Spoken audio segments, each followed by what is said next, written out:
The LouieTeeNetwork is powered by MusicHead University. MusicHeads, classes in session. Turn me up. Enroll on YouTube now. Link is in the description.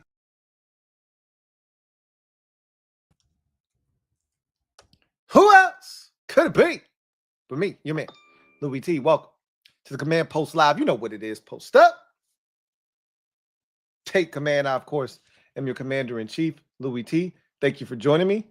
So, number of topics to get to tonight. So, let's not delay. Let's get straight to the proceedings. This evening, we heard from head coach Dan Quinn today, a day after hearing from general manager Adam Peters.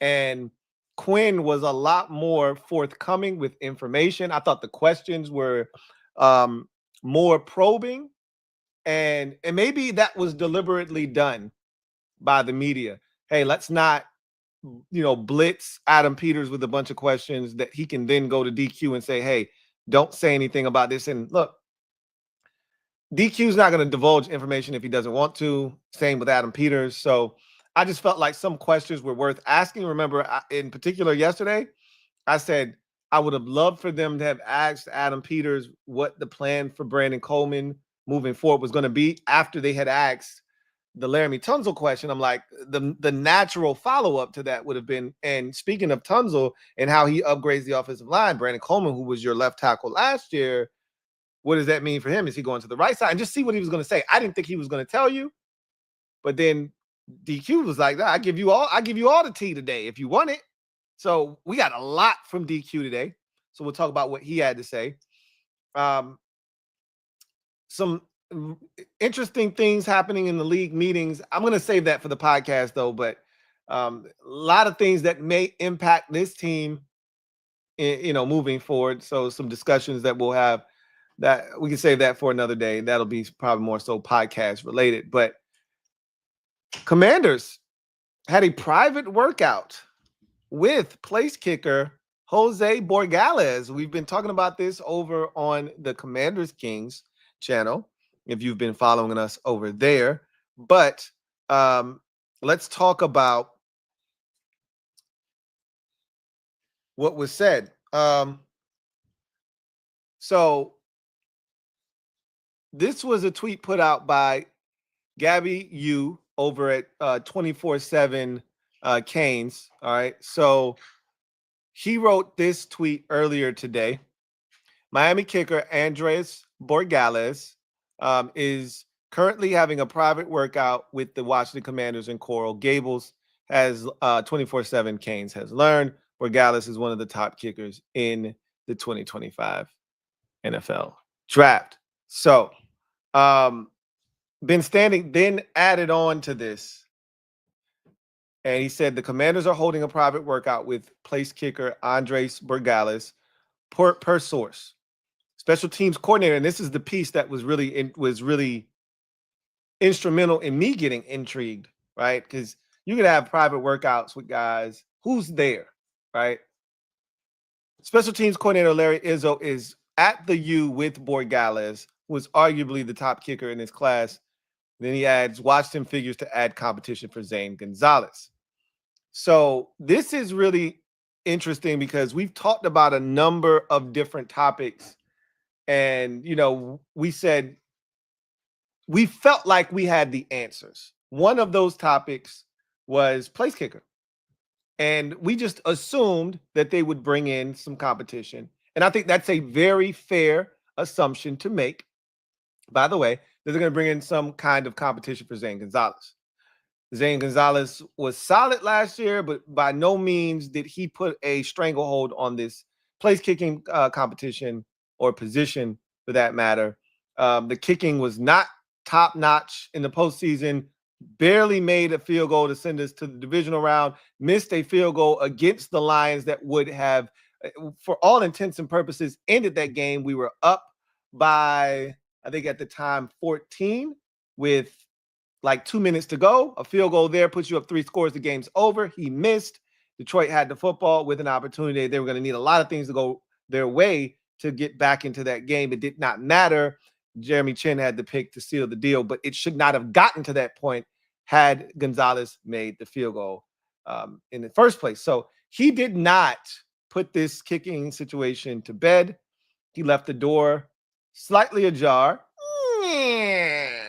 And then the 1-year deal that he signed, we talked about this already, was for the vet minimum. So that tells you that they are not tied to Zane Gonzalez.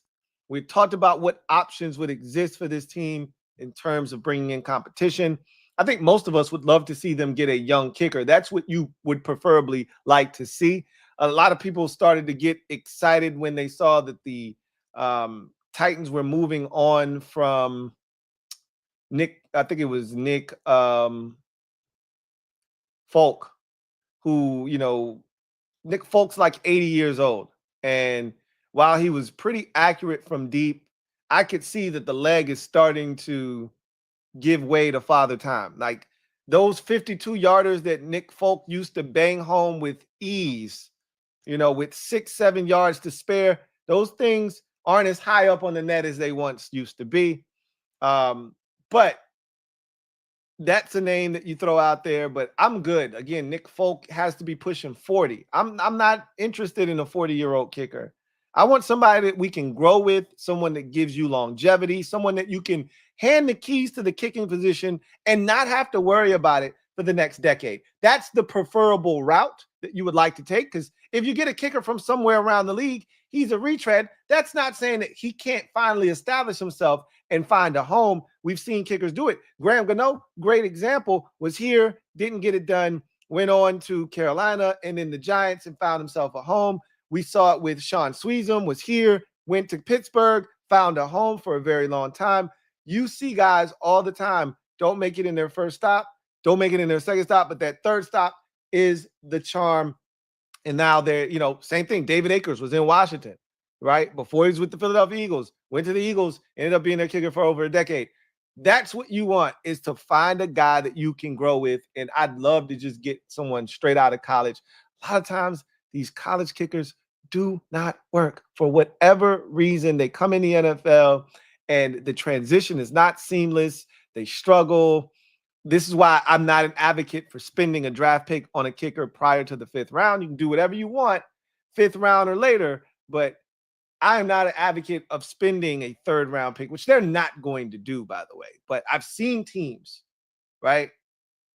Roberto Aguayo is probably the most recent reach for a kicker that we've seen of that nature. Now, we've seen teams spend 3rd round picks. I think Cade York was a 3rd round pick, but the Browns are idiots. They rarely get anything right. So don't do what the Browns do, right? I think they are very interested in Andres Borregales. I think they're very interested in Borregales. And I'm hoping they haven't shown their hand too soon, right? Because you think we're the only team in the league that needs a kicker? No, we're not. And you think we're the only team interested in Andres Borregales? No, we're not. And so I'm hoping that we're not tipping our hand, showing other teams how interested we are, and forcing a team who may not have otherwise decided to spend, say, a 6th round pick on Andres Borregales decides to do so when we were planning on spending a 7th round pick on him. I feel like we're spending a pick on Borregales if he's available where they feel like he is worth the selection. I mean, it's only going to be the 6th or the 7th. I was more so hoping that you just get him in the 7th and be done with it, but I could care less. 6th, 7th, just get the kicker situation solved, please. Right? So they're interested. I'm interested that they're interested. We'll see how this situation ultimately goes. But that's how we start the night off. We heard from Dan Quinn, and Quinn gave us a ton of juicy fodder for us to discuss today. A lot less was gleaned from Adam Peters. But before we get to what DQ had to say on various topics, you guys are really good. Let me just start by saying you guys are really good at finding shit on social media. I am not, which is why I rely so heavily on you guys to provide me with a lot of the stuff that's going on. Shout out to my guy Rio, one of the kings, for sending me the link to Adam Peters over on Field Yates's podcast. If you haven't had a chance to check out that interview, I'm pretty sure you guys have already made your rounds, have seen it, because you guys don't miss anything, right? If it wasn't for you guys, I'd miss half of the shit that happens, because I'm not locked in and I'm not tapped in on social media. I'm not checking for all of that shit. I'm over here busy at work trying to get shit done, and then you guys send the stuff my way so I don't miss it. And I really, truly do appreciate you guys for that, because I'm like, how do you guys find this shit? Like the Field Yates interview with Adam Peters wasn't even out 2 hours, and Rio sent me the link to it. And I was like, clicked it, and it took me to that. And I'm like, what the hell is the Field Talk podcast? Like, what random dude was able to land Adam Peters? This shit is crazy. And then I see it's Field Yates. I'm like, oh, okay, that makes sense, right? And so it's this 33-minute interview, in rough, let's call it 30 minutes, because he talks a little at the beginning and then he talks a little bit at the end by himself, just Field Yates. But in between, there's about a 30-minute discourse between he and Adam Peters. They kind of go way back. I didn't realize that they had crossed paths so early in their careers in New England. And so there's a relationship between the two. And it's a really good listen if you want some insight into Adam Peters, the person, Adam Peters, the scout / GM. And then if you want insight into how some of the decisions get made, for instance, and I'll just give you a little tidbit here. And again, you can go check that out. I thought it was a really good listen if you're into Adam Peters and wanting to hear more about him, his story, his journey, and why he operates in the space that he does. He talked about, relationships helping facilitate deals, trades, etc. He says, because it's easier to do a deal with someone when you trust them, which I think we can all attest to. But he talked about the Laramie Tunsil deal in particular. Obviously, that's part of the reason the Debo deal got done. He knew the 49ers brass, obviously John Lynch and Kyle Shanahan, knew their situation. They were trying to move on from Debo. And so when you trust someone, it's easier to facilitate a deal, right? I didn't realize that he went so far back with Nick Caserio, who is the general manager of the Houston Texans. As a matter of fact, he told a story in which he was a young scout in the game. He was, he was approached by Nick Caserio. Caserio was like, hey, what's your name? And he's like, hey, I'm Adam Peters, yada, yada, yada. He's like, where you staying? And he's like, nowhere. And he's like, well, you can stay with me, right? And so he's like, I just met this guy like 5 minutes ago, and he's giving me a place to stay. And it was the coolest thing ever. He's like, I stayed there for like a month, and or I think he might have said a year, one of the two, which is why you need to go watch. But he said, they fought, I think it was a year, and they fostered a relationship. He said they couldn't have been more different. Like, he was this young, wild, I think at that time he might have been like 23 years old or whatever. And he's like, I was this young, wild kid, pretty much out of college, just trying to figure things out. And here's Nick Caserio, like locked in, laser-like focus, killer work ethic. He said, so we were like polar opposites, but he said he learned so much from him. And then ultimately, Caserio ends up being the Texans general manager. Now he's the Commanders general manager, and they end up making a trade. It makes sense now when you kind of see the relationship that they had. And it makes me think about, not to go off too far off track, but it makes me think about Hard Knocks with the New York Giants. We'll never get that again. That access was just tremendous. We'll never get that again. Too much came out of that thing, and none of it was positive for the Giants for the most part. But you saw the interaction between Joe Schoen and Dan Morgan, right? Dan Morgan is the general manager of the Carolina Panthers. Joe Schoen is the general manager of the New York Giants. And you saw how the Brian Burns deal got done, because those two guys are not just good buddies, they're best friends. Like, Dan Morgan was in Joe Schoen's wedding, right? Like, their wives, get together, and their kids get together. Like, they're like best buds. So that's how that trade got done. And you see that more often. I think it's more common than we think in the NFL. And so hearing that story, hearing about how he came up in the game and how many guys that ultimately became general managers and high-ranking NFL officials within that circle that was in New England at that time that Adam Peters came up in the game is crazy. But it's a great listen. If you haven't already checked it out, you should check it out. And I think you guys will enjoy it. But anyway, let's get to the meat and potatoes of why you guys probably are here. DQ spoke today, and he said a lot.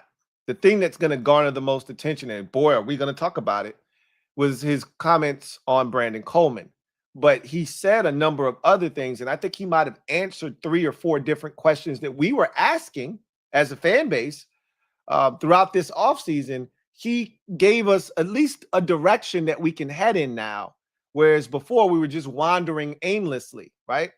So let's get to a lot of the discussion that he had. This was a 33-minute discourse between Dan Quinn and the local media. There were a couple of members of other teams. You know, this is how it is when you're at the league meetings. You get other members of the press from other teams just popping in to try to get something out of you for a player that might have shown up on another team that came from Washington. Example, somebody, jumped in with a quick Derek Forrest question, right? And they were from the Bills, and they wanted to know, hey, what are the Bills getting in Derek Forrest? And so he gave them a quick little 30-second answer, right?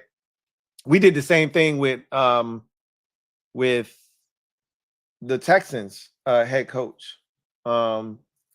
We went in there, asked him what were we getting in Laramie Tunsil, right? I think it was John Coleman, someone like that, asked him what are we getting in Laramie Tunsil, so or JP Finley, one of the two. So you get that from time to time, but for the most part, this was 33 minutes of him just rapid fire with the local media, and we got a lot out of this thing. So it started off just like Adam Peters' presser did with the Deebo Samuel question about what he brings to the table, and a lot of what DQ said today was based off of guys having versatility. Guys that can do multiple things, that can play multiple positions. It just gives you more flexibility. And he kind of spoke to that. And he talked about Deebo in particular. And he said, look, Deebo can do so many different things. This guy's a lightning rod. And he said the beauty of Deebo is coming into this offense, Cliff is going to be able to really get the most out of him. He's going to maximize Deebo Samuel because we know we throw a lot of screens and we throw a lot of passes underneath with a lot of run after the catch. And with Jayden's accuracy, and that's the thing that we haven't seen in Washington since Kirk Cousins, right? We're talking close to a decade ago. Kirk Cousins left here in 2017. We haven't had a guy that accurate since Kirk Cousins left. There's a lot of run and catch opportunities with Jayden Daniels. And Deebo is going to really benefit from Jayden's accuracy, quick release. But Cliff's just being able to put him, one of the things I was so impressed with Cliff last year was his ability to put guys in positions to succeed. He put Olamide Zaccheaus, he put Jamison Crowder, he put De'Ami Brown in positions to succeed. Not to mention Terry McLaurin, Zach Ertz, and whoever else was on the football field. He did a really good job of putting guys in the best positions to allow them to be the best versions of themselves. I think he's going to do exactly that. We've seen his offense now here in Washington and what it looks like and what it entails. And I don't think there's a better fit for what we do and what Cliff does than Deebo Samuel. So that's pretty much what DQ was saying. Like, we know what we're getting in Deebo, and he's going to be a perfect fit for Cliff's offense. He talked about the defensive line. That was something else that Adam Peters talked about the day before because there's so many changes, wholesale changes almost along that defensive line. I mean, the only 2 guys that are left from last year's defensive line, I mean, technically speaking, the guys that we relied on heavily are Daron Payne and Dorrance Armstrong. I mean, Cleveland Farrell is still here technically, and he was a starter only in body and spirit, right? He really was not a massive contributor from a production standpoint, but he would start the game. He was like a center in the NBA that starts the game and plays about 15 to 20 minutes, but doesn't finish the game, right? We are really looking for these guys to step up. And he talked about, Javon Kinlaw and what they see in him. Again, another guy that they see with flexibility to move around. They think he's going to be extremely versatile and be able to help them. And, they love the guys that they brought in. He talked about, losing Dante Fowler Jr. and Olamide Zaccheaus in particular. Those are, we know those are his guys, right? Like, you want to ask me who were two of the more stunning guys that they didn't bring back? Those are the two that I go to, right? We know how much he loves Dante Fowler Jr. Dante Fowler Jr. told us that when he got here. Like, I walked to the ends of the earth for Dan Quinn. So it was shocking when they didn't bring him back. But DQ said, look, business and football intersect. The intersection of business and football sometimes is a really nasty, place to be, but it's a part of it, right? And ultimately, he said, I love those guys as people, always will, but business and football intersected there, and it just unfortunately didn't work out. So then the big whopper happened, right? And it was kind of like a question they were asking about the offensive line and, Laramie Tunsil. And then I don't forget who it was, but someone just threw out a question like before he moved on. Like, and Brandon Coleman, is he staying at tackle? Is he going to guard? And DQ said, yeah, he's going to move over to the right side. And I think it caught everybody off guard because, they needed clarification. Like, I mean, you said right side, like right tackle? And he's like, yeah, tackle. We're going to keep him outside. So then after he gave them that, then they were like piranhas. Then they started fishing like, oh, okay, well then, so what you going to do here and here? He's like, hey, wait. Okay, y'all getting too far ahead of yourself. Then he realized what he had done was open up a can of worms. So then he went to try to go and close the damn can, and it's too late. But what he can do is he can let them know, hey, look, don't be asking me a whole bunch of shit because I ain't got but so much for you. Right. But I did give you that nugget, but I'm not going to sit here and talk every single position with you as to what we're going to do moving forward. But the big news today, we talked about this. Hell, I even talked about it yesterday. My guess was guard yesterday. So I was absolutely wrong. But we knew that tackle was still in play for Coleman. And I've said this already. I would prefer him to be at guard. You know where I stand. But I've always been a proponent of you give a guy an opportunity to prove that he can do something before you just say that he can't. Just because he wasn't the best left tackle doesn't mean he won't make a better right tackle. Okay, we've seen guys that struggle at left but are, exceptional at right, or vice versa. So who's to say what he will be at right tackle? He also, DQ said, that Andrew Wiley is still in the mix. So much like at the quarterback position last year, much like at the tackle position, if you want an even better apples to apples comparison, last year when Coleman was drafted, they didn't just give him the left tackle job. It was him and Cornelius Lucas splitting time there. Then Coleman had the injury in camp, right, that cost him the preseason. And that allowed Cornelius Lucas to stay in there because for a minute there, they were trying to ease him into that role as the starter. He was starting to get all of the reps in camp. And as they were heading towards that first preseason game versus the Jets, he got the injury. He wasn't able to play against them. He wasn't able to play against the Dolphins. By the time you get to the third and final preseason game against New England, what's the point, right? So they didn't play him in that game. And we were questioning whether he'd be ready for week one. He was, but they were platooning. That went on for about the first month of the season before they finally turned over the keys to him and let him be the full-time left tackle. But it's going to be interesting to see if he can beat out Andrew Wiley. They're going to give him every opportunity to do it. Because could you imagine if he turns out to be a stud at right tackle? Now you got bookend tackles. You got Tunsil for the foreseeable future. You got Coleman here, right? And now you don't have to go back into the draft hunting for a tackle. Now you can try to fortify the interior of the offensive line, right? At some point, because again, Biotis is here on a 3-year deal. Well, next year will be the last year of that deal. Allegretti, I think, was here on a 2-year deal. This is the last year of that 2-year deal, if I'm not mistaken. I don't know if Allegretti signed a 3-year or a 2-year.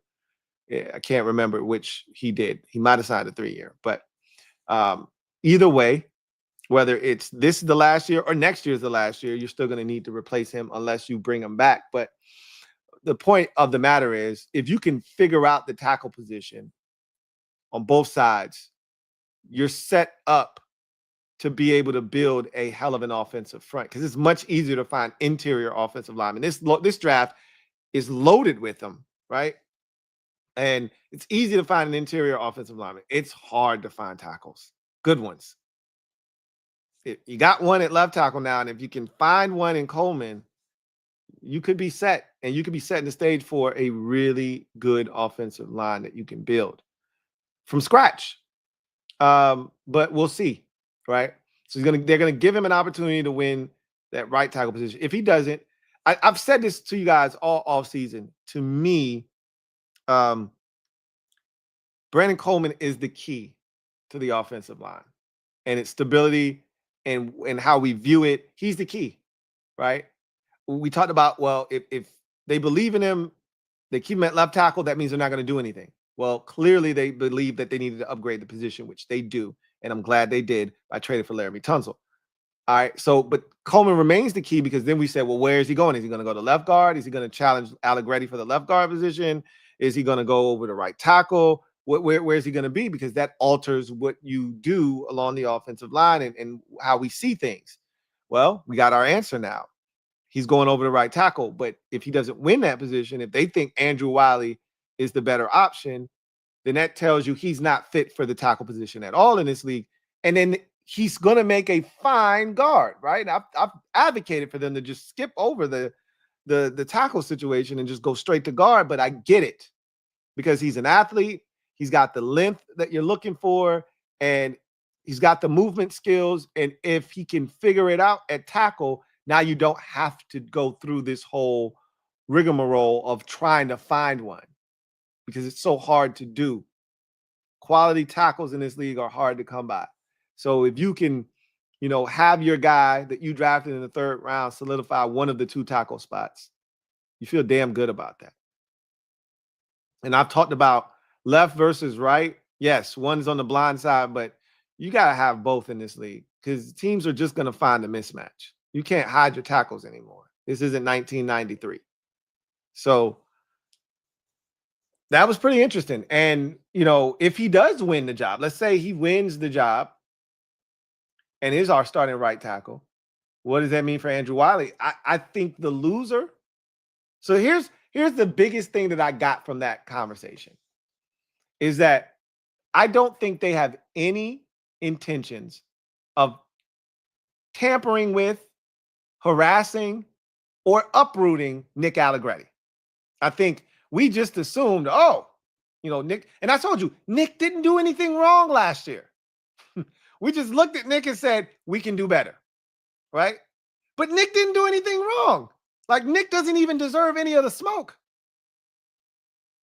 So I think what this conversation has done for me is it reinforced where Nick Allegretti is in all of this, which is absolutely fine at left guard. They're not moving him. To me, this is a battle between Andrew Wiley and Brandon Coleman at right tackle, and the loser is going to fill in at right guard until Sam Cosmi is healthy. That's what it feels like. That's what it feels like. I could be wrong about that, because I assume that they feel like Brandon Coleman is going to win that right tackle position. And then who cares if Andrew Wiley's on the bench or if he's at right guard? Now, it's a little bit different. We're going to feel a little bit different if Wiley wins that competition and Brandon Coleman's just sitting on the bench. And we're like, bro, really? You can't find somewhere for this guy to play? That's when you'll start looking at Allegretti with contempt. And he doesn't deserve that. Let me just be the first to say that, okay?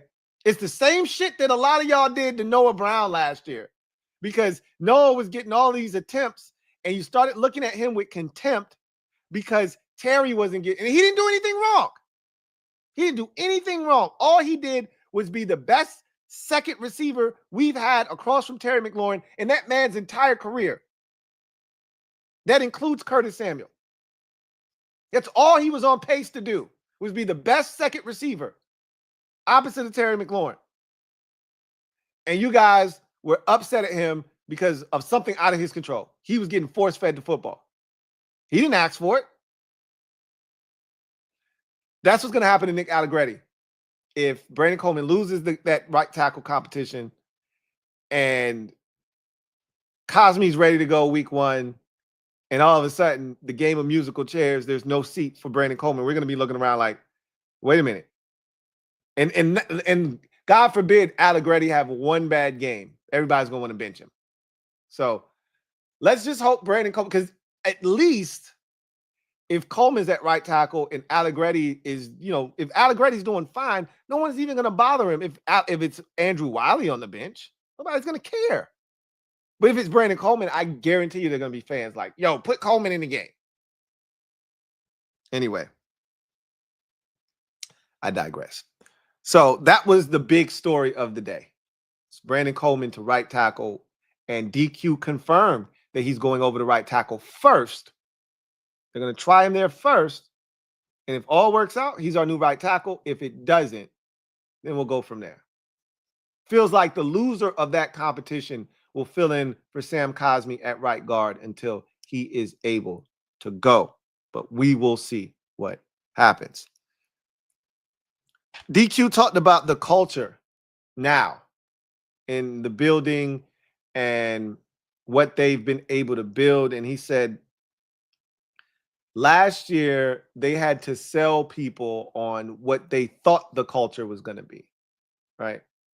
The vision that they had. And he said this before. This is not the first time he said this. He said, now we've established what it is. You know what that is in our building. We know what it is. We know what a commander looks like. We know how a guy will or won't fit in our building. And we can then go out and build based off of that. So it's different now. He talked about his relationship with Adam Peters, and he said it's just been a tremendous relationship between the two of them. It's everything that I think both of them envisioned it being. Peters talked about, going after DQ and how important it was to find a guy, because again, Peters, he talked about some of the things he learned in all of his different stops. He learned his work ethic in New England, right? He learned really how to be personable with the players and how to connect, which you don't see. He said you don't see this. You see it more now than before, but he said he learned how to connect the front office to the players in San Francisco. He saw that John Lynch was waiting for the players after the game, high-fiving everybody, was in the locker room. He was visible at practice. Like, there was no distance between the front office and the players, right? There was connectivity where guys could feel comfortable going in and knocking on the door of John Lynch and talking to him, or running to him in the hallway, and they could have a 5 to 10 minute conversation with him because that barrier was broken down. And he said he learned that from John Lynch. And, DQ talked about Adam Peters, just the energy that he's brought, the consistency. They're connected, at the hip, and the trust that, that they have with one another, and that it's just been a tremendous relationship thus far. And we hope that it stays that way, because it feels like the beginning of something very special and beautiful. He talked about what year 2 looks like for everyone in that building. And he used the phrase work-ons, work-ons, as he calls it. And he said everybody's got work-ons, from the equipment manager all the way to the general manager, right? Everybody's got work-ons. He's like, I got things I can be better at from last year that we have to work on. All the players, we gave them their work-ons in our exit meetings with every single guy, right? Even the ones that aren't going to be back, that aren't back here. They didn't know at that time that they weren't going to be back, but they told them the things that they needed to work on, right? And he said it's an ongoing conversation. Obviously, he talked about this before, but he said he's in constant communication with Jayden Daniels. So they're working on those work-ons and the things he needs to get better at. And so he talked about that being the big thing that's going to help them kind of keep the momentum that they built last year, keep it going, is to not be stagnant, not to be complacent, but to add on what you did last year by using those work-ons to get better. He talked about leadership. I love this conversation because we've made this a running joke now. Depending on where you've heard the conversation, whether it's here, Commanders, Kings, we've made it a big deal to talk about this. But leadership has become a big topic of discussion amongst the fan base because it feels like every guy's got to have a Captain C on his chest, or every guy's got to have some sort of leadership qualities, or he's got to be a really good guy. And these are things that if you don't have, it makes it less likely that you're going to get a Commander's tag, right? And that you're going to end up being here. So he said something that was really interesting because Candy Waller brought it up. Like, hey, we noticed last year a lot of guys you brought in either had captaincies or, there was leadership qualities that were spoken about these guys at a high level. We saw what you did in free agency, bringing in Ertz, bringing in Bobby Wagner, Austin Eckler, guys that have had leadership qualities, elsewhere, and veteran presence. So is leadership something that you covet, you desire, that you have to have if you're going to be here? And he's like, so the first thing he said was, being a captain and having leadership is not a filter. I said, love to hear that, right? Now, while it is not frowned upon, they definitely would like you to have those things. I mean, it doesn't hurt that you're a two-time captain. It does not hurt that if they talk to 8 people, 7 of them said he's a natural born leader, and it's not necessarily vocal, but he's a guy that leads by example. Yeah, they love to hear that kind of stuff, right? But he said, if you don't have that, it doesn't necessarily mean that we're going to take you out of consideration because you're not a leader or you weren't a captain. But those things help. But it was good to hear him say it's not a filter, because it almost started to feel like if you weren't a captain, you didn't have the prerequisite to even pass through the first, QC, right? The first wave of QC, of quality control. You didn't have that. You didn't have the first prerequisite. We don't even need to move on to the next stage. So that was good to hear. Then they asked him about Jonathan Jones and Dietrich Wise, a couple of the New England guys that we brought in here. And he gave us, this is another big tidbit from DQ that I wasn't sure we were going to get. But remember, we were asking, did they bring Jonathan Jones here to play inside or outside? And he said, first thing he said about Jonathan Jones, I love his physicality and his willingness to tackle. So that was a big thing, because remember, we struggled in the tackling department at the cornerback position last year. That's an understatement, especially Michael Davis in particular. Couldn't tackle a damn thing, last year. So we definitely struggled in that regard. So he said, I love his ability to tackle, love his toughness, love his story. Obviously, self-made corner, undrafted, and now is going on year 9 or 10 in the league. So he loves that story. But he said that right now their focus with him, because he can play inside or outside, and he said, I love that he can play both. Our focus with him is more so inside, right? But he can also play outside. So we feel good about him in either spot. But again, just because he said him playing inside doesn't necessarily mean he's starting inside, because it could still be that they're moving Mikey inside. But right now, word out on the street is Mikey is staying outside, but they will consider moving him inside if they were to land a corner that they feel confident about putting outside. They would then move Mikey inside. But as of right now, if we were playing a game tomorrow, I think we all know how this would go. Mikey would be outside, Jonathan Jones would be inside, and all of those guys would be across from Marshawn Lattimore. So those would be your 3 starting corners. So as of right now, that's the way it looks. They brought Jonathan Jones in here, and anybody you talk to that's, with the Patriots, fans of the Patriots, they've all said the same thing. He was better inside than he was outside that of Jonathan Jones. So it's not a surprise that that's where they view him, but they love that he can do both. Just in the event that you need to, make some tweaks, some changes, you can do that, right? Then he talked about Dietrich Wise, and he went back to the versatility. He said the beauty of a Dietrich Wise is that he can set a physical edge in the running game. He can put his hand in the dirt. He can be in a 2-point stance. You can kick him inside. He can play some 3-tech. He stops the run. He can do a little something getting after the quarterback. So there's that versatility element. And DQ said one of the things they want to do this year is they want to be very versatile up front along the defensive line. They want to be able to move pieces around. They want to have the flexibility to put guys here, there, and everywhere.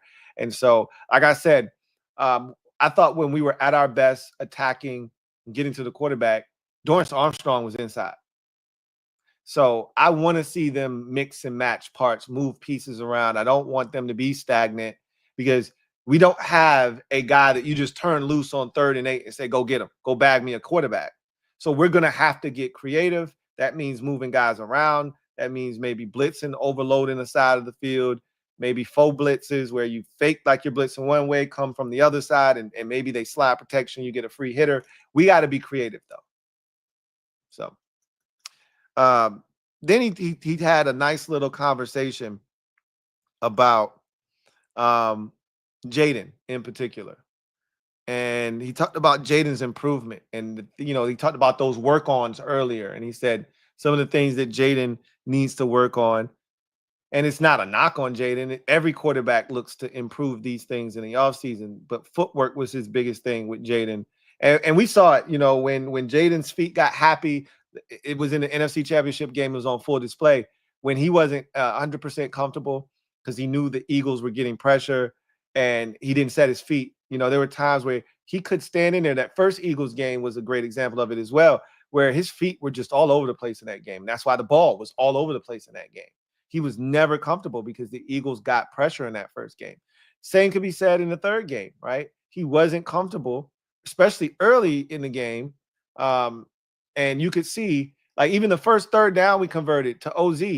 That's a ball OZ has to go literally down to his knees, catch. But because there was so much space created, he was able to catch the ball, get up, turn, and get up the field and get the first down still. But that's a ball that if Jayden just stands calmly and firmly in the pocket and delivers, because it was a 3-step drop, right? But because he was feeling that pressure, footwork was all over the place. The ball barely got out there, but it got there.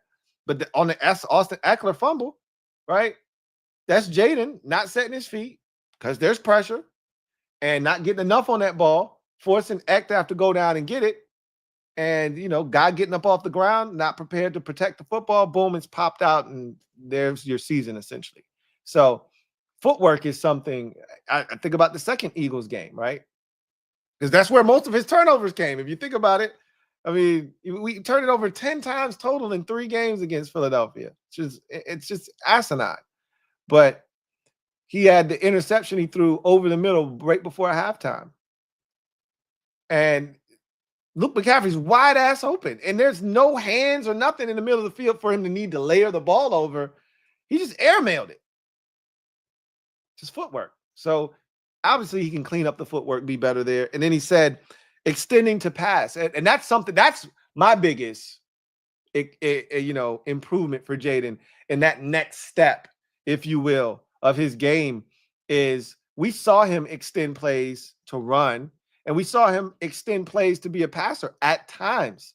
The second Tampa Bay game, he had that play to Diami down the sideline. He had in the playoffs, obviously, he had the Eagles game, the second game, where he rolls out to his right, finds Olamide wide open on a busted coverage for the touchdown. And then the best throw he had on the move all season, obviously, was against the Cleveland Browns, where he gets out of the pocket, he jumps out of a sack attempt, and then launches the thing 60 yards in the air to Terry on a dot where he should have scored a touchdown, but gets tackled at like the 6-yard line or whatever. And so there's more of those plays that can be had instead of him running out of bounds for a 1-yard loss, turning or a no gain, which goes down as a sack.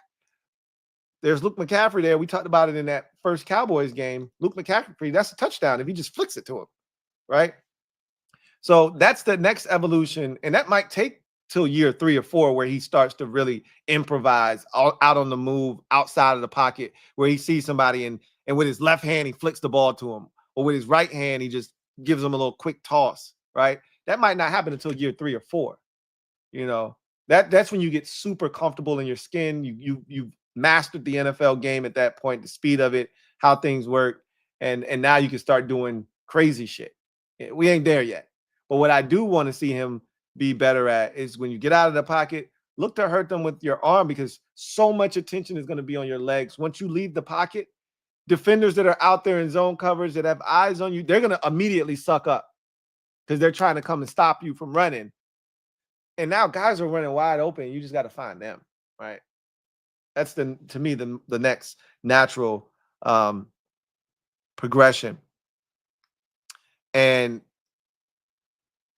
he also talked about Jayden establishing himself as a pocket passer last year. He said one of the things Jayden did really well was establish himself as a pocket passer, because he said even if his legs didn't exist last year, just him throwing the ball from the pocket, he was dynamic. And we saw that play itself out. Case in point, the Tampa Bay game in the playoffs, where they went double spy on 3rd and 6 in one of the most crucial, portions of the game.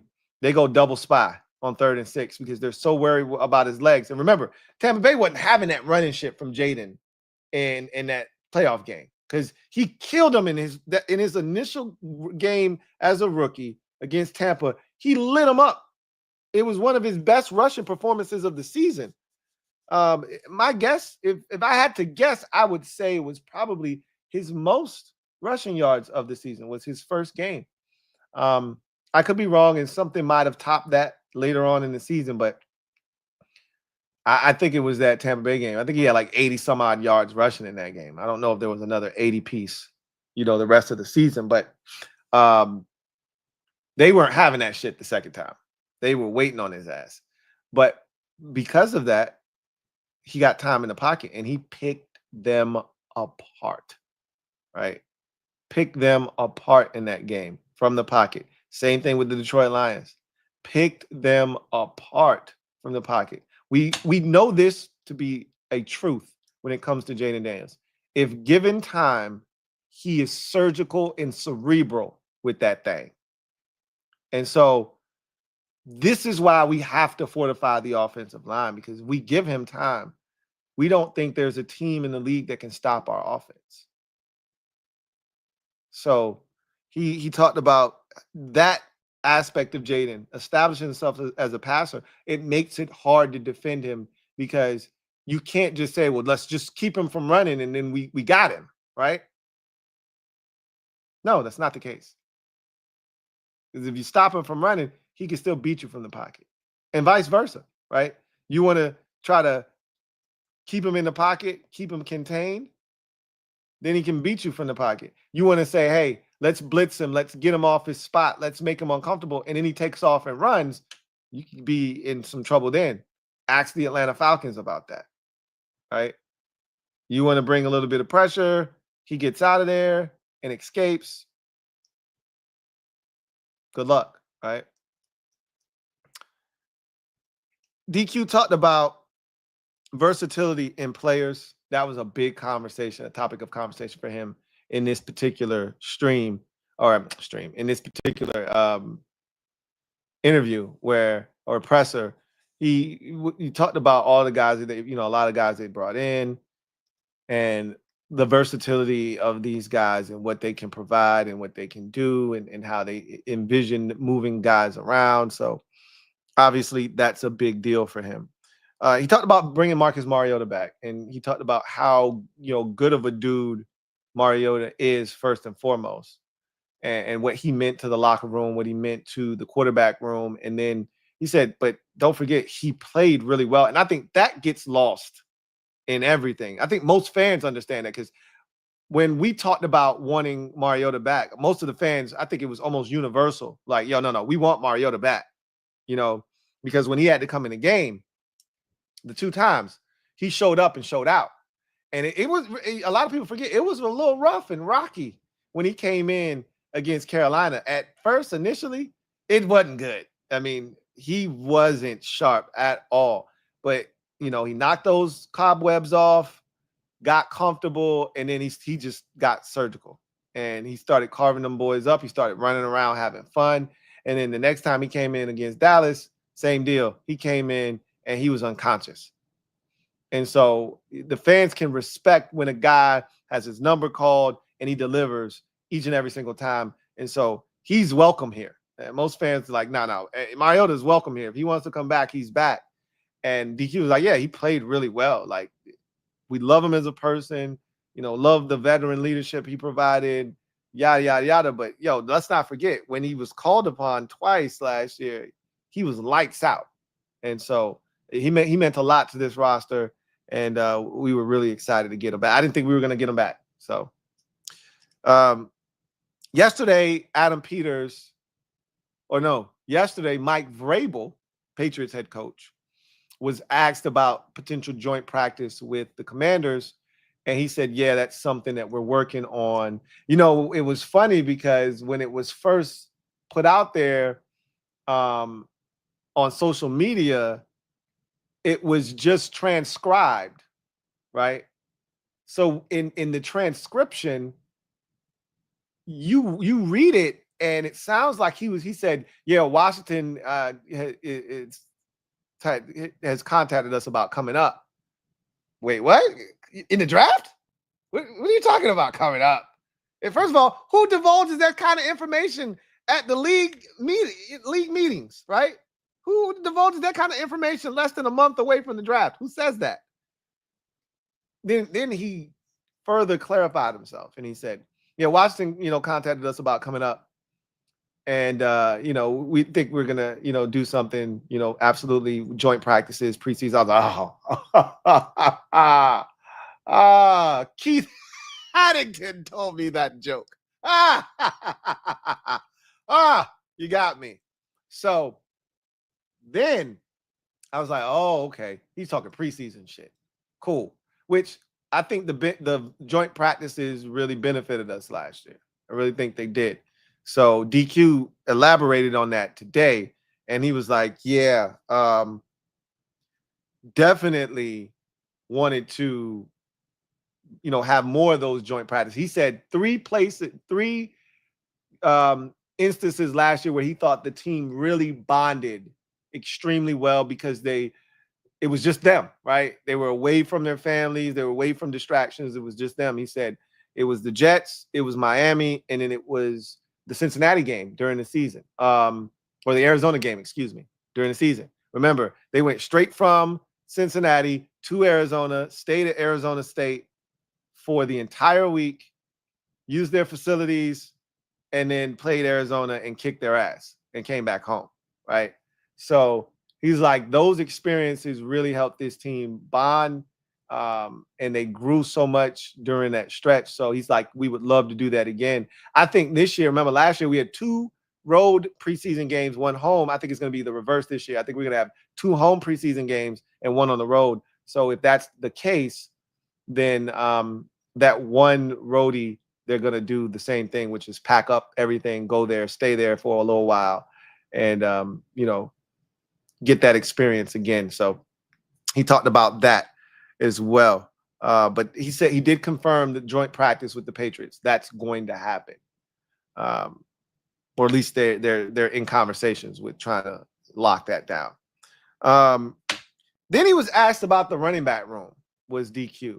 And he didn't really give us anything there. I was hoping he was going to drop some crumbs there, but he did say in bringing everyone back. Obviously, they brought back Jeremy McNichols. They brought back Chris Rodriguez. You already had Austin Eckler and Brian Robinson on the roster. So you effectively, just like the tight end room, you brought everybody back. Now, unlike the tight end room, where it doesn't feel like there's going to be anything done, we still expect something to happen at the running back position. Now, DQ did not rule that out, but he also didn't, you know what I'm saying, say that they were going to upgrade the position, which he shouldn't, right? He basically said that they have to do a better job of putting guys in positions to be successful. Like he said, you know, one of the things that we've done this offseason that we've dug into is figuring out what formations, what sets we need to put certain guys in, and you know what we shouldn't be putting guys in. Like I think they did a pretty good job of that last year. I thought they got away with certain things that I felt like were working. Like we don't need to see Brian Robinson, you know, getting a handoff and kind of running like outside zone. We don't need to see that shit, right? Because his change of direction isn't great. We don't want him running parallel to the line of scrimmage. We want him attacking the line of scrimmage, right? That's what we want Brian Robinson to do.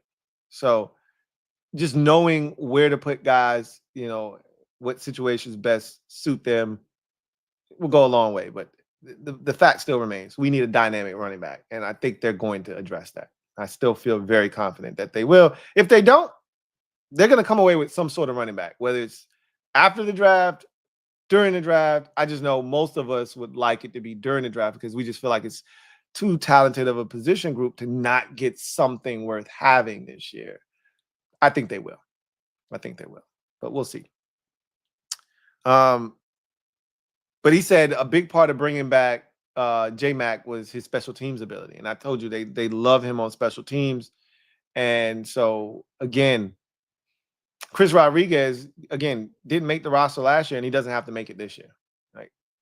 So he would be the odd man out. I think Jeremy McNichols is going to be here. If they keep 4 running backs. I think they only kept 3 last year, if I'm not mistaken. So I don't, if they keep 4 this year, cool. You'd have to trim off some fat somewhere else. But I think McNichols is going to be here. I think Jeremy McNichols is going to be here. So then he talked about adjustments that teams will try to make against Jayden in year 2. And he said that he said the beauty of what we did last year, one, we played 20 games, so Jayden got an extended opportunity to play, to see more things. Like, I think one of the things that was the most, I think for Commanders fans, refreshing was seeing a player struggle against something initially and then the second time around making the necessary adjustments and being much better the next time around, right?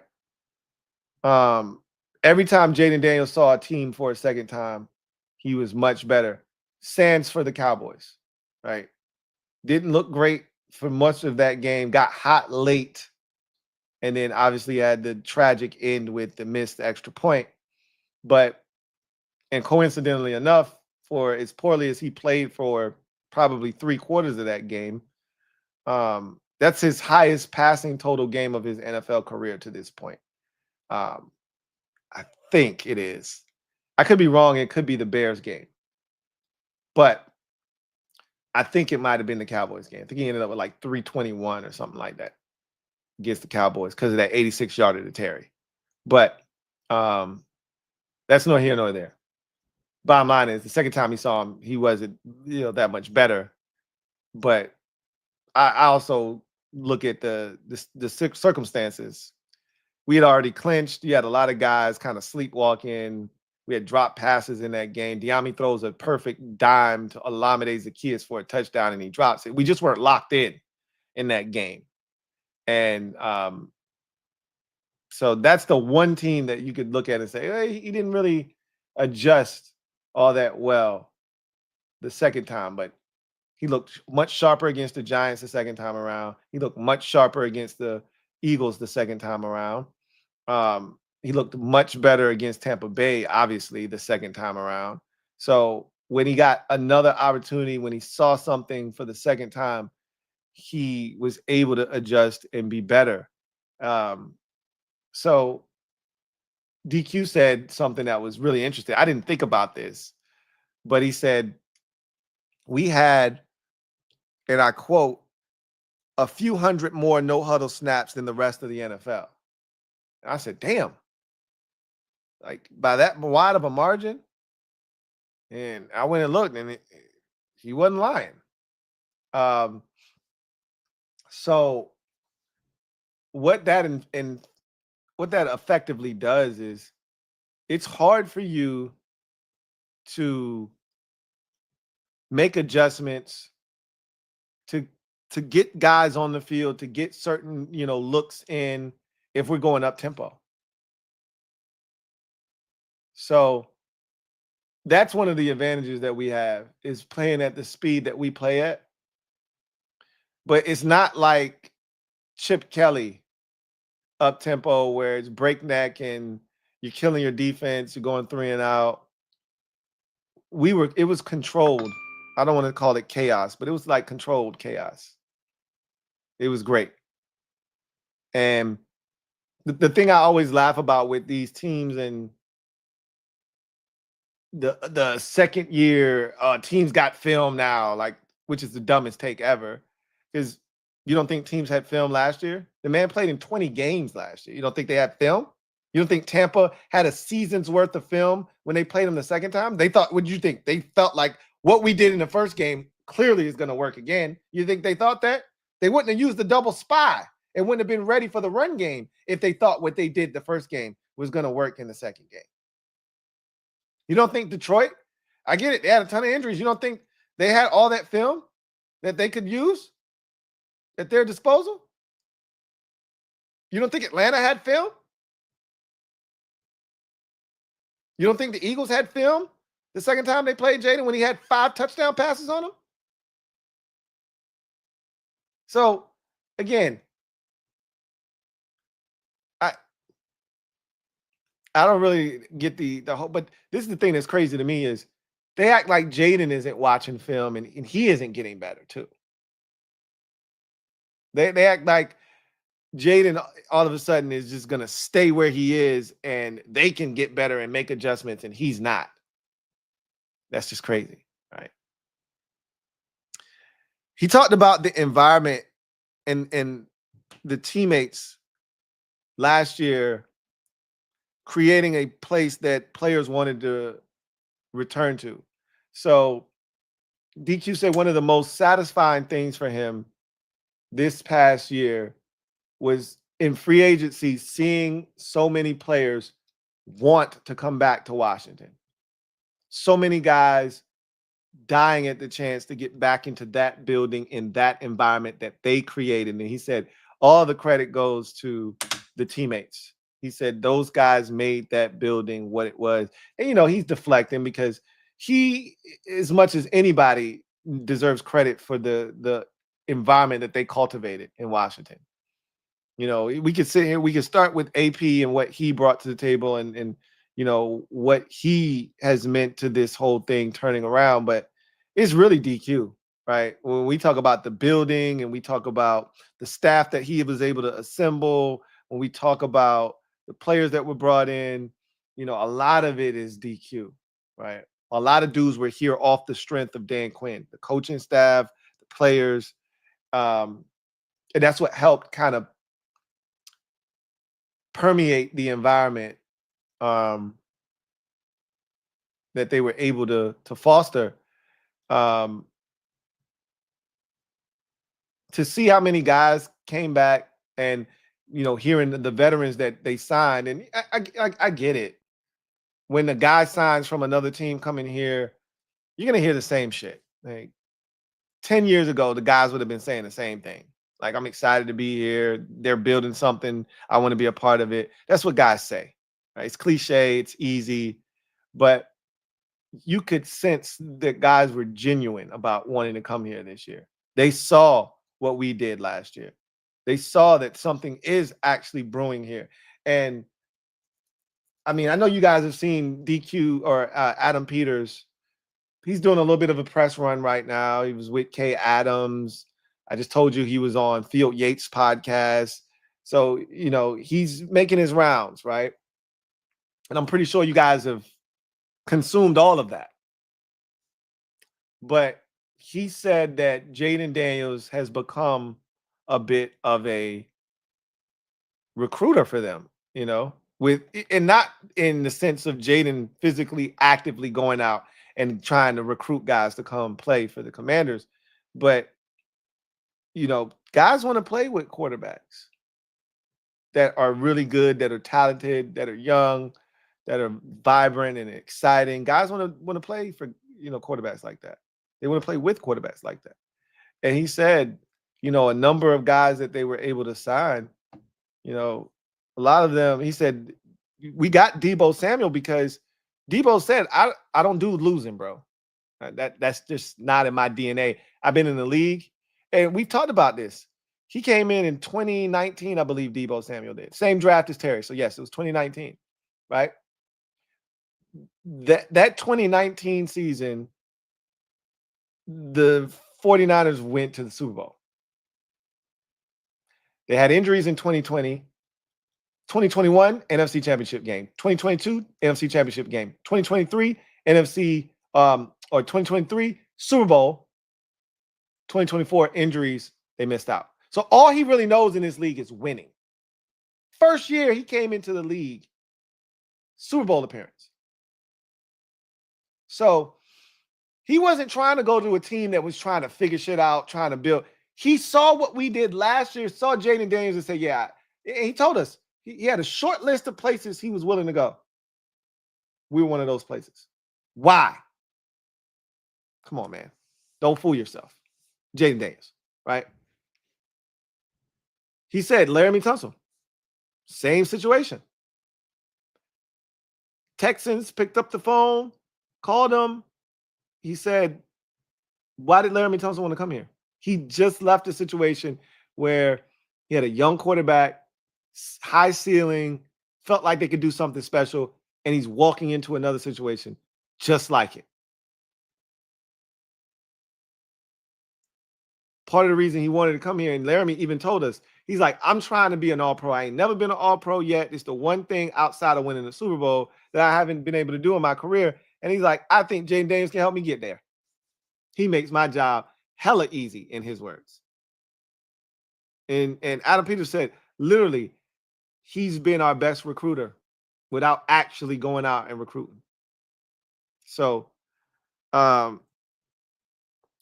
it's funny to hear the environment that they've created here has led to guys wanting to be here, but it's also led to guys who weren't here last year wanting to come and be a part of this environment. So DQ's done a lot of things right. And I said last year, they pressed just about every right button.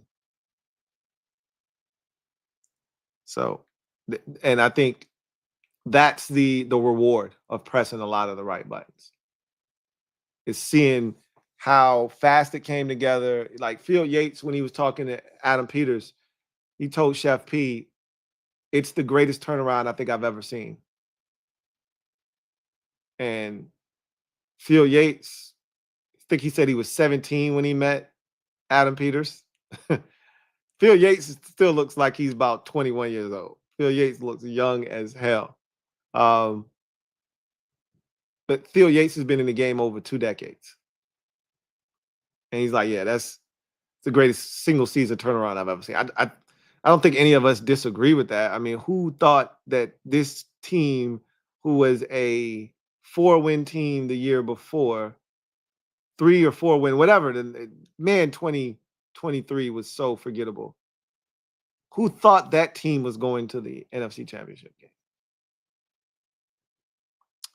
Anyway, he talked about Laramie's impact, the trade, and what he brings to the table. Obviously, being one of the best tackles in football, and how that's gonna, really impact this offense. And then he talked about why Laramie's special. His athleticism, his length, and his ability to kind of wait out a edge rusher. So often you see tackles get, themselves in trouble in a pass set by reacting to the very first move of the edge rusher. And he said Laramie's ability is rooted in his ability to be patient, allow that edge rusher to make his move, and then once he makes his move, dispose of him. And even if he loses initially, his athleticism and length allow him to get back into play, rebound, and save the rep. So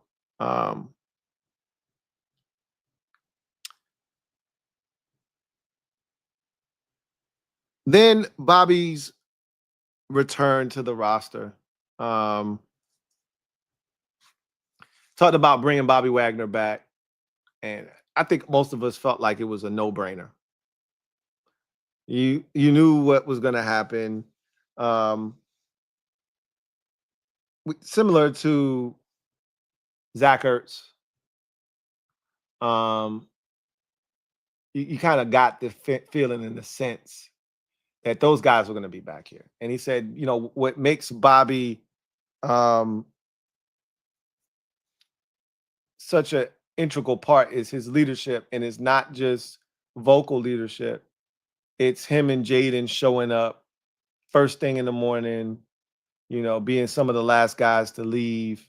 It's that work ethic. He said, Bobby's speech to the team was one of the seminal moments of last season. Obviously, going into that Titans game, it really changed the trajectory of the season. We were reeling, and we needed somebody, and we got him. We got somebody to step up and give this team life when they desperately needed it. And he was good on the field. He was good off the field. Probably even better off the field last year for this team. So it definitely wasn't something that surprised any of us. And he talked about. Remember when was this?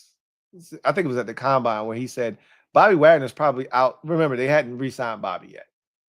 He's like, Bobby Wagner is somewhere getting better right now. I'm like, okay, if you go ahead and tell us that Bobby Wagner's back without telling us Bobby Wagner's back, right? So anyway, I digress. So that was DQ. See, it was a lot, right? That was DQ's presser in a nutshell. A lot different things that he touched on, but Coleman to right tackle, Jonathan Jones inside, these were things that were conversations that we've been having amongst ourselves, trying to figure out where all of these pieces fit. He gave us a little bit of clarity. Okay. Gave us a little bit of clarity. Now we got to see what happens when they hit the field. And that's what DQ said. He's like, look, ain't nobody hit no free fields yet. We don't know what's going to happen. Coleman at right tackle. We don't know what's going to happen with, Jonathan Jones inside, outside. Same with Mike Samer still. We still got the draft. Yada, yada, yada. So many things can change between now and September. But yeah, there's that. So let's get to the comment section. See what you guys have to say. And then we will get out of here. Craig Harrison, stand up. You are the newest member of the MOBB mob. You know what to do. Show Craig some love. Welcome him with open arms. Welcome to the squad, Craig Harrison. Glad to have you on board. My guy, Derek B. Thank you for the super chat. Greatly appreciate you. Derek B. writes, thank you for being a member of the MOBB. My guy, Derek B. writes, Brandon Coleman shot at right tackle. He says, thumbs up to that. Dealt a bad hand as a third round rookie. Tunsil was the Texans' Morgan Moses. Jaded vet who had seen it all didn't buy in 100% our game. That may be true, right? That could be why they decided to ship him out, because it really doesn't make any sense. I still haven't heard a plausible explanation as to why Laramie Tunsil was shipped off. Outside of the only thing that I could make sense of it is that he wanted an extension and they didn't want to give it to him. And that's what Laramie basically ran with. And I think that's what they told him. But it could be as simple as what you just said. That, because they could have paid him, right? But they might have just decided, you know what? We need total buy-in from everybody here, and we not necessarily feel like we're getting it from Laramie. So let's move on, right? Could be that, but I don't necessarily agree with Brandon Coleman being dealt a bad hand as a third-round pick. Unless you're considering the injury situation, him not being able to be out on the field in training camp and, in the preseason, get those really meaningful reps and being healthy. Like, he wasn't really healthy the entire year. He sustained the shoulder injury in training camp and was never fully healthy. Then on top of the shoulder, had the knee, and battled through all of it. Only missed the one game with a concussion. That was the Bears game. So in essence, he fought through a injury-riddled and injury-plagued rookie season and gave us everything he had. I really, truly do respect him for that. And he had an opportunity to be our left tackle. Injuries could have been the reason why. I just personally don't think he was cut out for that. But we'll see. Maybe he's more so suited for the right side. I still think he's a guard. But, boy, I hope we found our bookend tackles. We went from not knowing if we had a single starter on this roster to we might have both of them. That'd be great. JLG, thank you for the super chat. Greatly appreciate you. Thank you for being a member of the MOBB. JLG writes, what it do? What's going on, JLG? Watching the LeBron music videos on social media reminded me to ask you when you're dropping your Jayden's 5 on It remix. I got 5 on it. I mean, I thought that everybody had already done it to the point. Y'all already know my remix, though. I've performed a remix on various programs here, at the end of the season, into the postseason, you name it. We were having a blast. So you've heard it a million times. But that's funny. You're not the only person to ask me that. But I digress. Y'all know what it is.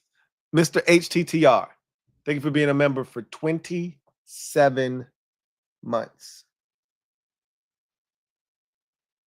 Who writes, wondered what was your beef with the 3-time Super Bowl champion, Nick A.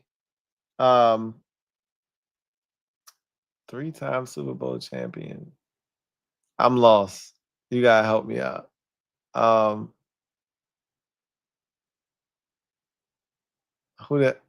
don't know who you're talking about. And I'm probably just being slow.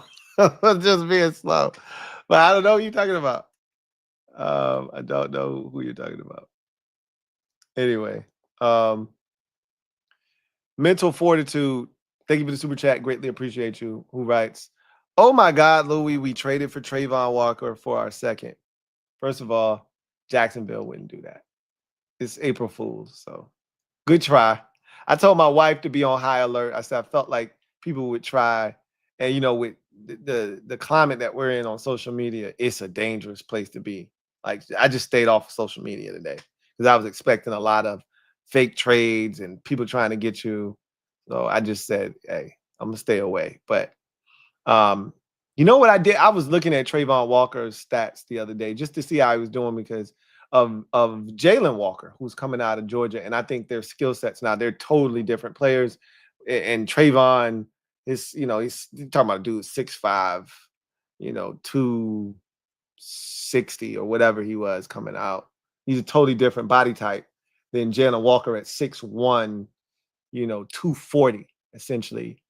But they asked those two to do the exact same thing at Georgia, right? So I was like, I wonder what Trayvon's doing. Because remember, his pick at number 1 overall was a projection pick. He really hadn't shown the ability to win consistently as an edge rusher at Georgia. And so this was strictly a height, weight, speed gamble by then general manager Trent Baalke, which he did the same thing with your boy many years ago in San Francisco, who he took, I think, out of Missouri in the first round, Alden Smith. And it worked out. I looked at Trayvon's stats. Do you know that this man has had double-digit sacks each of the last 2 seasons? No, I did not know that. I do now, right? I looked it up. I think I looked it up last week. I was like, damn, Trayvon quietly had 10 sacks 2 years in a row. Interesting. So what I'm essentially telling you is they would not be, giving him up for a 2nd round pick. Not when I spent the number 1 overall pick in the draft on him. They wouldn't be giving up a 2 for him. But and I still would have to go back and watch because I don't know how I feel about him, because I'd be lying to you if I told you like I was intently watching Jacksonville Jaguar games. But the ones that I did watch intently, I don't recall seeing him like just wrecking shop. So I'd like to see what those 10 sacks look like, because we all know that you can get 10 sacks in this league and not be a disruptive force. Right place, right time. You get 10 sacks. I mean, hands up, you got me. We ain't had a bunch of them come through here though, right? So we'd like somebody to not be all that good but still get 10 sacks. But, that just ain't happening in these neck of the woods. But that's why I wanted Dante Fowler Jr. back. And I'm not going down that rabbit hole, I promise. Not going down that rabbit hole, but I know where I stand, man. Anyway, JD Sports Talk, thank you for the super chat. Greatly appreciate you. JD writes, Quinn's presser and BC change anything about the draft? No. I think we all assumed they'd go into the draft, 29 in particular, but really the draft as a whole, because of how they've set themselves up to just draft the best player available. Not necessarily going in looking for a specific need, but rather just letting the board speak to them and see what evolves. If someone wants to come up, they'd love to move back, obviously. But I told you, this doesn't feel like the draft where teams are going to be dying to move up. This just doesn't feel like that, because the value right now is supposed to be in day 2 of this draft. So if I'm a team sitting there with multiple day 2 picks, and when I say multiple, 3, your allotment is usually 2. Let's say you also have a compensatory pick that you earned, right?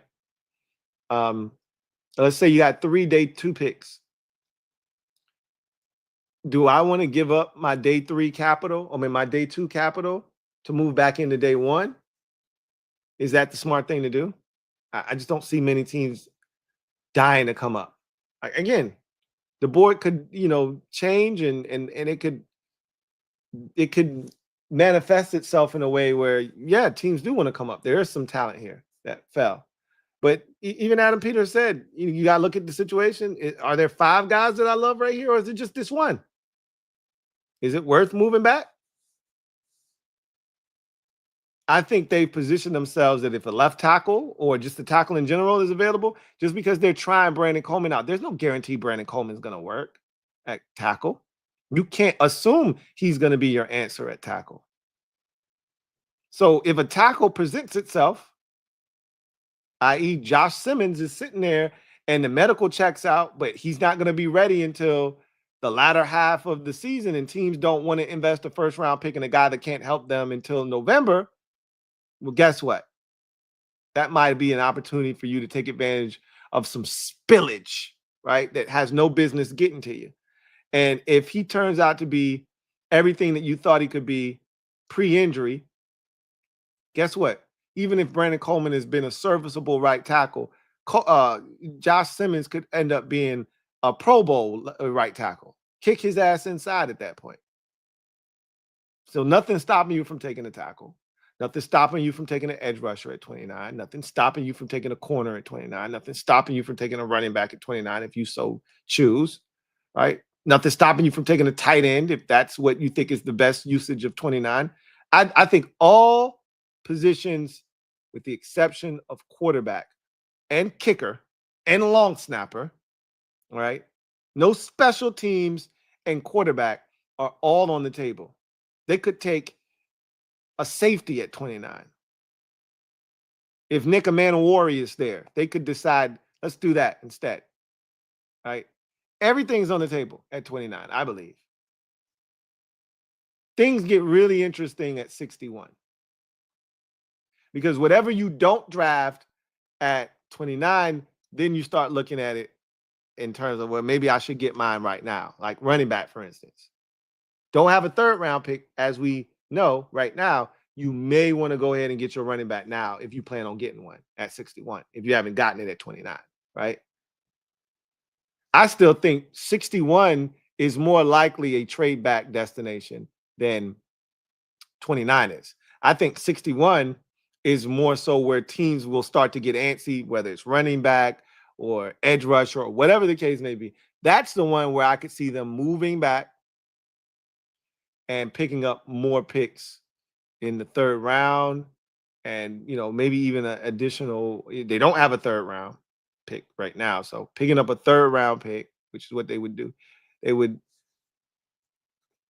probably also pick up a fourth round pick and maybe a fifth, which they don't have right now. You just never know what it would take, how far back you're moving, et cetera, et cetera. But I could see 61 being more so where they move back than 29. That's what it feels like. But we'll see. No, that was a long-winded answer and a long-winded way of getting to know. It doesn't change anything, I don't think, for the draft. Mental Fortitude, thank you for the super chat. Greatly appreciate you. Double up. Thank you for doubling up. Who writes, happy April Fools, Louie. Thoughts on Q Robinson, DN? Q Robinson. Let me check my book. I don't remember too many Robinsons in this year's draft class. But again, I could be wrong. So let's see if Q Robinson, literally his name is Q Robinson, out of Alabama. I am not familiar with his game. 6'4", 243. He was at the combine. I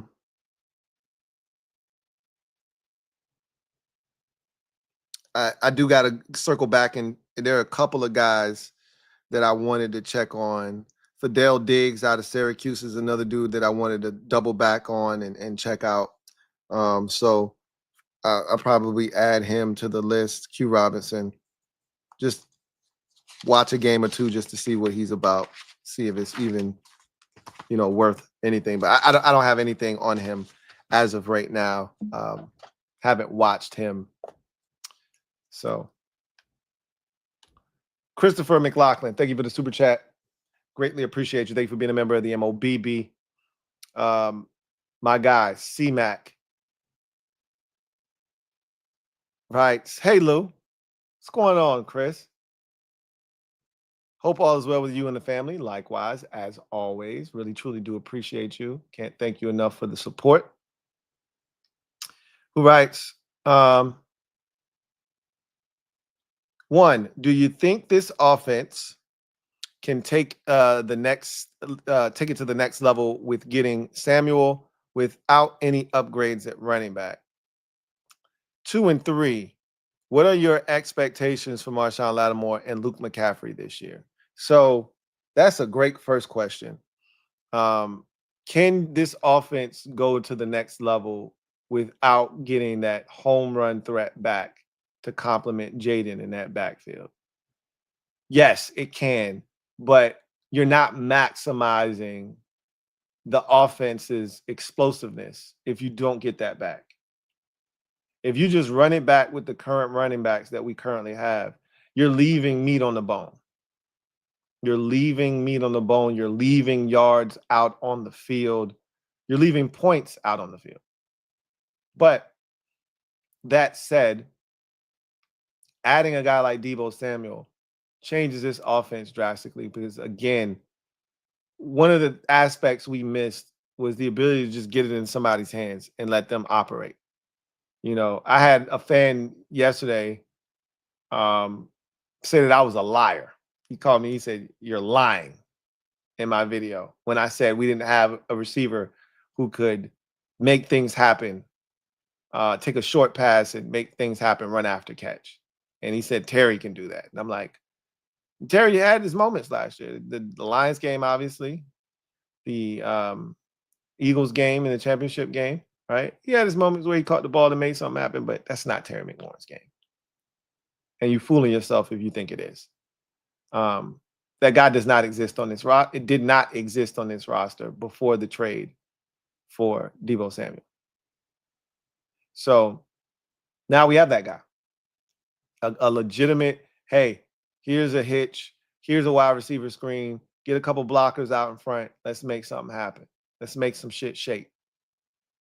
So he, just off the strength of that, is going to help tremendously. The problem is if you don't have that dynamic back, what's stopping me from just making sure? Because I personally just don't let Jayden pull it and run, because he's faster than Eckler. He's faster than Brian Robinson. Those guys aren't going to hurt me, right? So make the quarterback hand it off, and then we'll let our defensive line and linebackers handle those running backs. What we don't want to do is leave that edge naked. He pulls it. You clamp down on the running back. You collapse. There's no outside contain. He gets loose, and now you're dealing with the Carolina Panthers game all over again, except you don't want him to get hurt, obviously, at the end of that run, but that's a 50, 60-yard run against the Panthers, right? Well, I think it was a 47-yard run, 40-something yard run. But no team wants to deal with Jayden Daniels in the open field. I contend that you want a back that forces them to make a decision.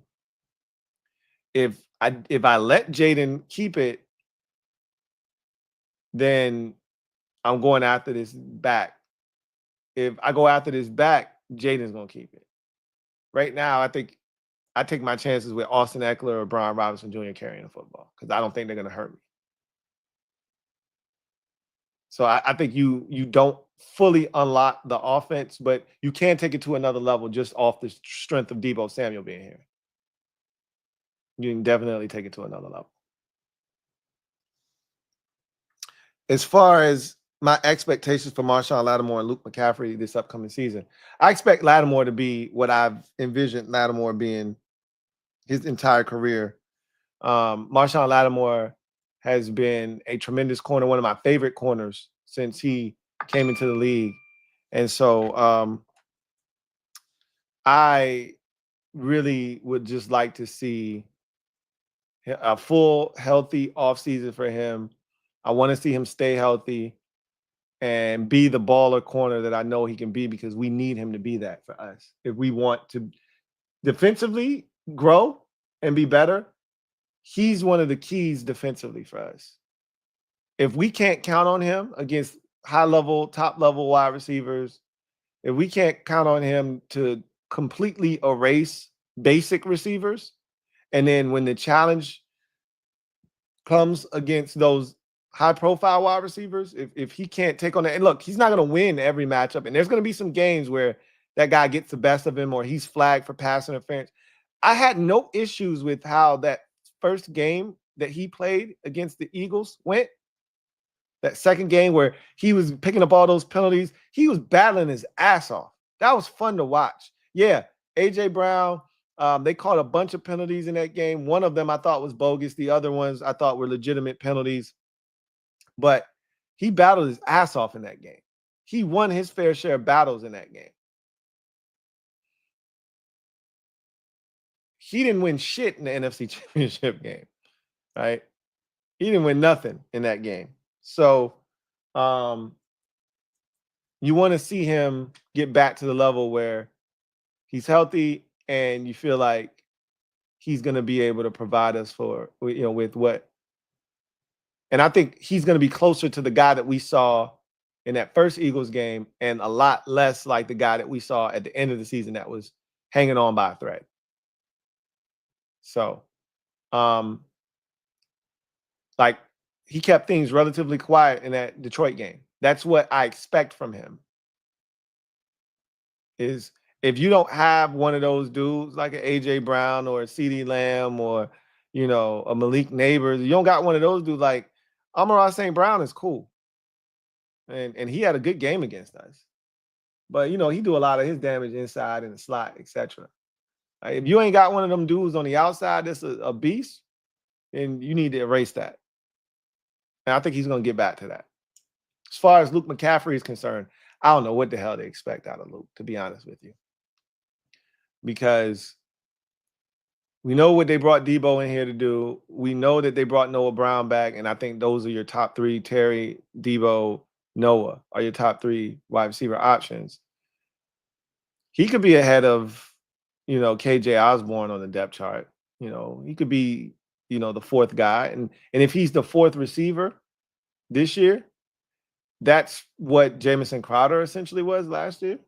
If you think about in terms of, what we had set up last year, I think Terry was 1, Noah was 2, or maybe even Diami was 4 last year. But it was Terry 1, Noah 2, OZ was 3, and then Diami was probably your fourth option at receiver last year. So could he be better than Diami was during the regular season? Sure, he can be. Sure. But here's the thing. Diami made big plays in the regular season. He had the touchdown catch against Cleveland. He had the big deep ball against the Eagles in the second game when we were, pinned up against our own end zone. Diami made some big plays. Not a ton of them. When he finally did touch it, they were impactful plays a lot of times. Remember, Luke still hasn't touched the end zone yet. He has not scored a touchdown in the NFL. So I'll say this. They haven't done anything outside of add Debo Samuel. They haven't done anything that should prevent Luke from having an opportunity to make some noise this year. I'll just say that. It feels like they've buried him, but they haven't. I mean, it's KJ Osborne. It's Michael Gallup. They haven't buried him. He's just going to have to prove himself.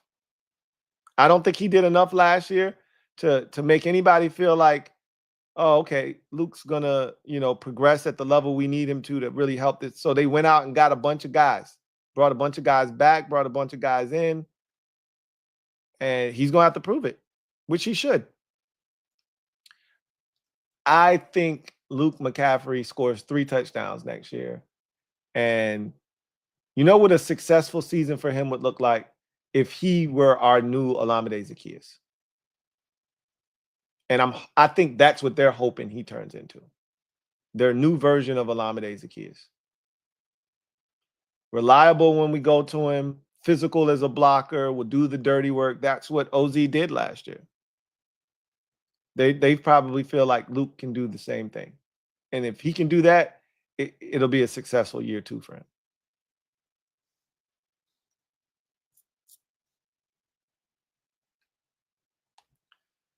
Christopher McLaughlin, thank you for the super chat. Greatly appreciate you. Double up. Thank you for doubling up. My guy, C-Mac, writes, hey, Lou, what's going on, Chris? Once again, he says 2 questions. 1, what would you say is a successful season this year? Win the division and make the Super Bowl just make the Super Bowl and why? And then 2, what do you think Adam Peters and Dan Quinn would consider a successful season and why? So everyone's goal is to win the Super Bowl. And that's a realistic goal for us now. You know, past years saying something like that would have been crazy. And you would have been a delusional fan, and I probably would dismiss you talking crazy like that. Because you got to walk before you can run, right? You got to crawl before you can walk. And shit, we hadn't won a playoff game since 2005.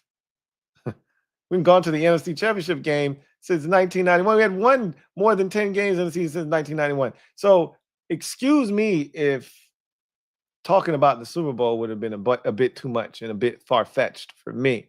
But after going to the NFC Championship game, winning 12 games last year, going on the road and winning 2 road playoff games, including knocking off the number 1 seed in their own building and doing it while scoring 45 points, I would tell you that anything's possible. That said, what constitutes a successful season? That is such a convoluted and loaded question because we don't know what the upcoming season holds and what it'll bring. Yes, will we love a home playoff game? You betcha. And the only way you can get that right now, unless they change the rules, is to win the division, right? No team has won the division back-to-back years since 03-04. So the expectation is that someone different will win the division this year. Feels like it's our turn, right? It's been a little while. Haven't done it since 2020. Think we're ready, but gotta go out and prove it. To me, it's hard to define what a successful season is. It's hard to put that into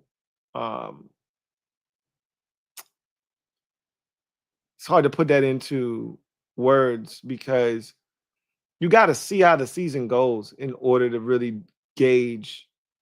Like this whole conversation about if we don't make it back to the championship game, it's a failed season. It is asinine because it's a high bar that's being set. And if we win 14 games, if we do what the Lions did this year, will it suck to be the number 1 seed and lose your first playoff game? Yeah, that would absolutely suck ass. You damn right it would. And it would hurt and it would sting. But there's no way you can say that that's a failed season in year 2 of a recalibration if you're the number 1 seed and you win, 15 games and you go 15-2 and you get home field throughout. Now, you'll be really disappointed if you lose your first game right out of the box like Detroit did. But you can't tell me that 15-2 and being dominant and doing all that wouldn't make you feel even better, even if you don't get it done. Now, again, you could be just like the Lions were, and you could lose Cliff next year after doing that. I mean, Cliff, if you did that and Jayden, in order to do that, Jayden would have to have, a MVP caliber season. You would, without question, lose Cliff Kingsbury. He would be the hottest commodity in the NFL in terms of a head coach. And so you would be in a very similar situation to the Detroit Lions. You coming off of the best season, I won't say in franchise history because we're not the Lions. We've actually won a Super Bowl. We have arguably the greatest Super Bowl champion, the 91 team in NFL history. So you can't say the greatest season in franchise history, but you'd be coming off of one of the best regular seasons in franchise history. Even though it didn't net you what you ultimately desire, that would be a successful season. But ultimately, we all want a Super Bowl. We all want to return to the scene of the crime in terms of the NFC Championship game. And it may not be against the same team, but we would love to get back there and right or wrong, right? But success for me can't be measured in just, did you make it back to the place you made it to the year before? How does the team look? How does Jayden look in year 2? you know, what guys did we bring on that had an impact? Can we take along for the ride moving forward? Like, there's a lot of layers to what constitutes a successful season. But you got to win games. That doesn't change. Got to win games. I don't know what Adam Peters. I thought Adam Peters and especially Dan Quinn last year did a great job of not telling us. Like, Ron's biggest mistake is when he came here, he knew it was going to be a tall order and it was going to be a lot of things that had to get done in order to fix this place up. But he came in here and told us it was going to take X amount of time. And he told us stupid shit like, a quarterback needs 2,000 snaps in order to be, like, he used to give us like these definite numbers. And he would say shit like, when I'm on the road, you go for it. When you're at home, you kick the extra point, and then the situation would come up. He fails once, and now his theory or his methodology goes out the window all of a sudden. Now I'm gonna play it close to the vest and kick the extra point instead of going for 2 on the road against Philadelphia after Jahan Dotson catches the game time touchdown. Right?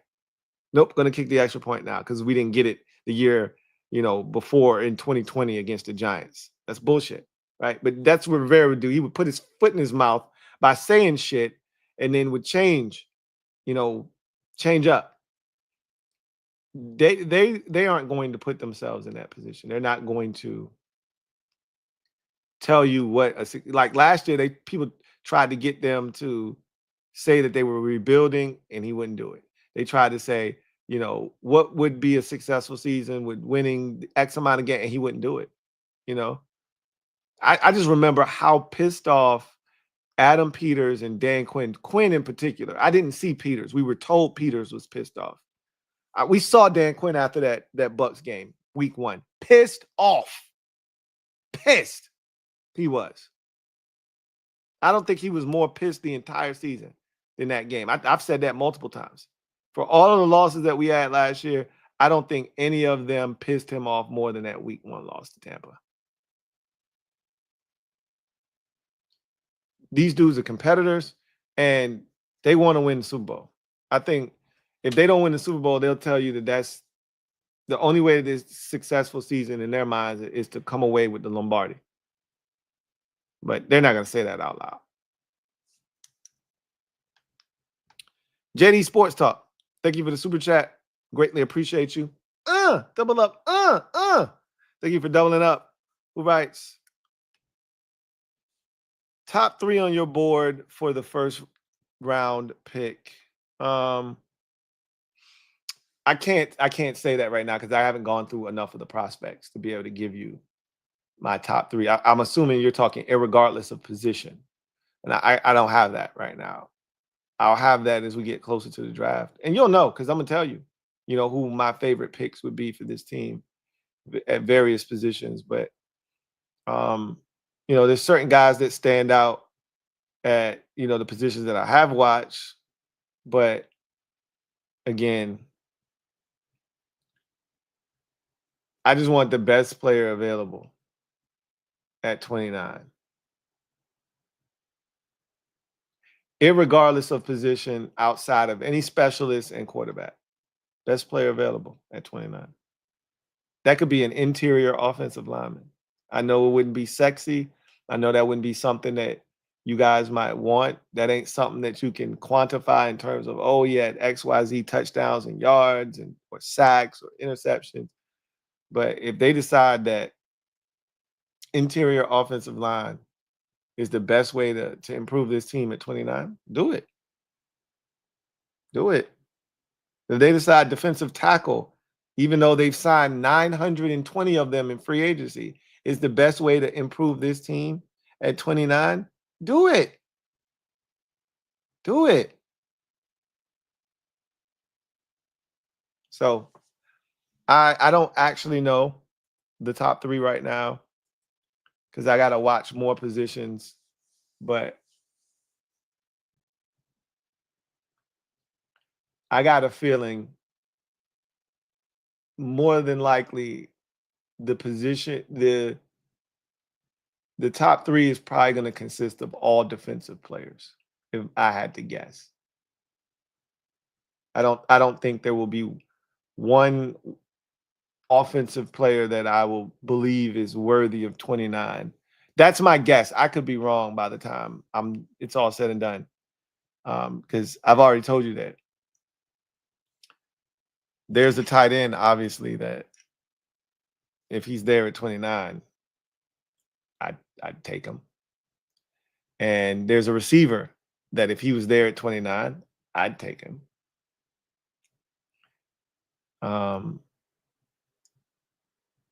There's probably 2 or 3 edge rushers that if they were there, I'd take them, but they're probably not going to be there, right? There's a couple of defensive tackles that if they were there, I'd take them, but they're probably not going to be there, right?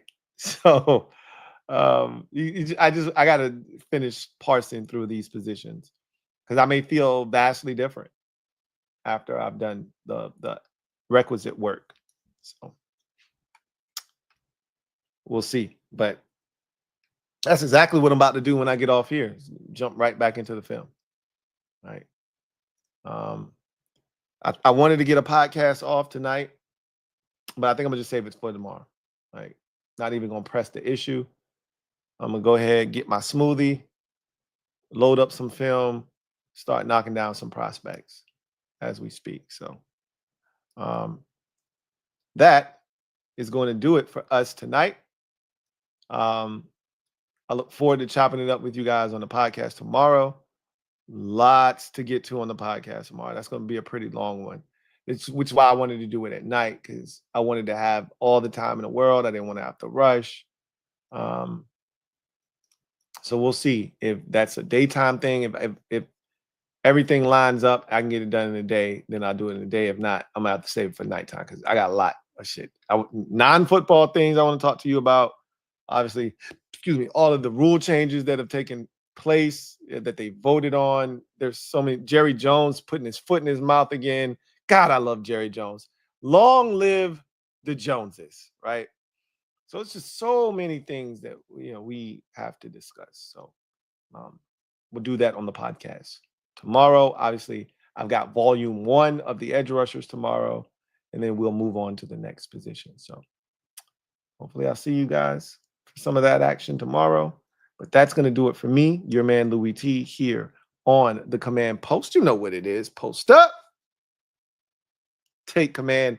I look forward to chopping it up with you guys next time. Until then, I'm your man Louie T, signing off. You know what it is. God bless and good night.